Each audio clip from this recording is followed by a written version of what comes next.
Hoje a gente vai mergulhar fundo numa análise que o Carlos São Paulo fez sobre A Desumanização, uma obra incrível do escritor Walter Hugo Mãe. É um romance que fala sobre aquela solidão que parece não ter fim e sobre a busca por um sentido quando tudo ao redor vira silêncio. Se prepara por uma verdadeira jornada pela alma humana.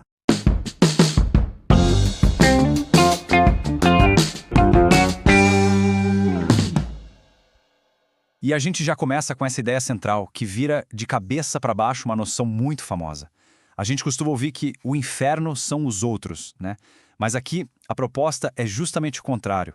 O verdadeiro inferno, o sofrimento mais profundo é a falta do outro. É a ausência que nos desumaniza, que nos faz sentir como um bicho perdido sem referência nenhuma. Para a gente poder mergulhar de verdade na jornada da Hala, a protagonista, a gente vai começar conhecendo o mundo desolador em que ela vive. Depois vamos entender a perda que simplesmente quebra a existência dela, explorar as reações desesperadas que ela tem, a filosofia por trás dessa dor toda e, por fim, descobrir como é possível encontrar beleza até na tristeza mais profunda. Então vamos lá. Vamos entrar no mundo de A Desumanização. Um mundo que não é só um lugar geográfico, mas também um estado de espírito. A gente conhece a Hala, uma menina de 11 anos que vive lá nos fiordes remotos da Islândia. E olha, o cenário aqui é quase um personagem. Ele reflete o mundo interior da Hala. É um lugar espremido por montanhas de pedra, um inverno congelante, uma solidão que dá quase para tocar. A descrição que o livro usa é de uma boca silenciosa de Deus. Uma imagem super forte que já mostra nossa impotência diante do silêncio do universo. E agora a gente vai para o evento que quebra esse mundo silencioso e o transforma em algo ainda mais profundo. A perda, que vai definir a história toda. O ponto crucial da história é este: a morte da irmã gêmea da Hala, a Sigridur. Perder um irmão gêmeo não é só perder alguém que se ama. É como perder um espelho, sabe? É perder uma parte fundamental da própria identidade. E essa fratura é muito profunda. Com a Sigridur, a Hala tinha um eu completo, uma conexão que a definia. Sem a irmã, o que sobra é uma existência partida, um silêncio que esmaga. Fica bem claro que o outro, principalmente um outro tão próximo, é essencial para a gente saber quem a gente é. E para piorar tudo, a reação dos pais só aprofunda o isolamento da Hala. A mãe, consumida pelo luto, não consegue mais enxergar a filha que está ali. Ela só vê a ausência da que se foi. O pai, também de luto, se refugia na poesia, incapaz de uma comunicação mais direta. Então a Hala fica ali, cercada por uma família que a desumaniza com a própria dor que eles sentem. No meio de tanto vazio, tanto silêncio, o que uma pessoa faz para se sentir viva de novo?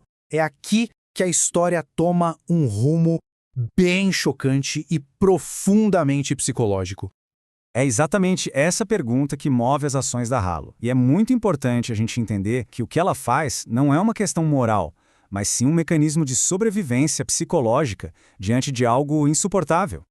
A primeira reação da Hala é se fechar num silêncio profundo, se esconder no mundo dos sonhos e das fantasias. Mas o vazio se torna tão, mas tão insuportável que, num ato de puro desespero para sentir qualquer coisa, ela se entrega ao Inar, um rapaz que antes ela achava grotesco. Não é um ato de desejo, não. É uma tentativa de construir uma ponte, por mais torta que seja, para escapar do nada absoluto.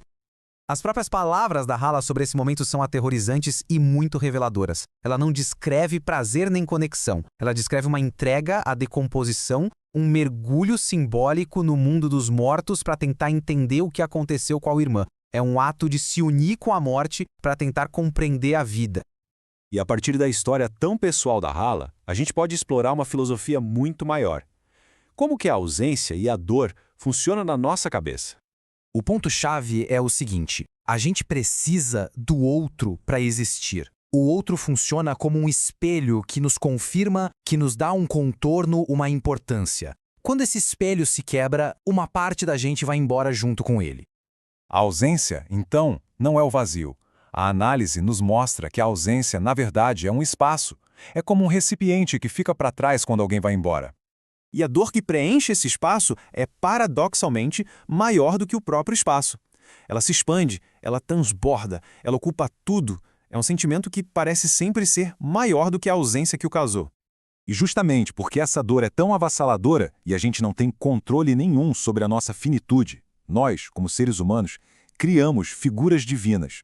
A gente projeta em Deus essa vontade de controlar o destino, de dar um sentido para o caos da vida e da morte que escapa totalmente ao nosso controle.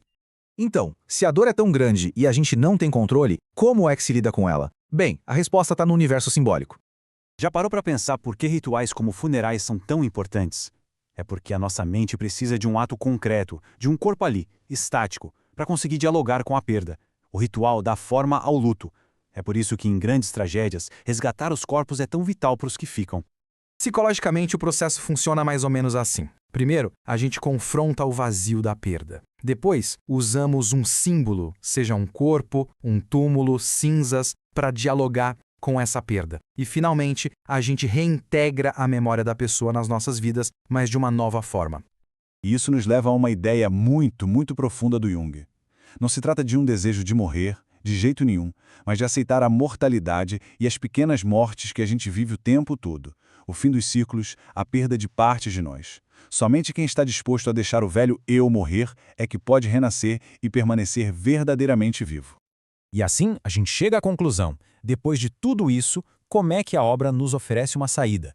Uma forma de encontrar luz mesmo no meio de tanta dor. As lições que ficam são bem profundas, né? A nossa existência depende da conexão com os outros. Para sobreviver à dor, a gente precisa da poesia, dos mitos, do poder do encantamento para conseguir ver beleza mesmo na tristeza.